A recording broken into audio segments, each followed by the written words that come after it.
Chit fund কেলেঙ্কারি বলুন বা নিয়োগ দুর্নীতি বা আবাস কেলেঙ্কারি, 100 দিনের কাজের টাকা বন্ধ, মানে ইস্যু তো কম ছিল না। কোনো কিছুতেই কংগ্রেসকে এভাবে ঝাঁপাতে দেখেছেন? দেখেননি।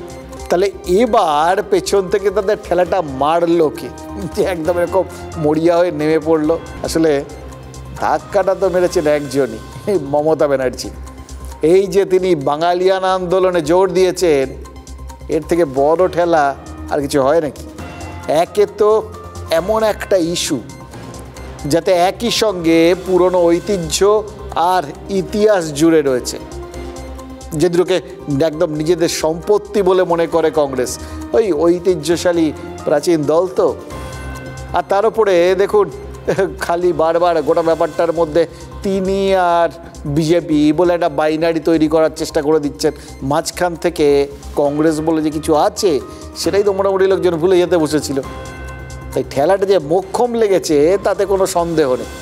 আমার মনে হয় জানেন তো, কংগ্রেস আজ এমন কিছু ইচ্ছে করেই করেছে, মানে বাধ্য হয়েই করেছে, যাতে তাদের একটা মরিয়া লাগে, এতটা মরিয়া হয়েছে। সেটার পেছনে একটা কারণ আছে।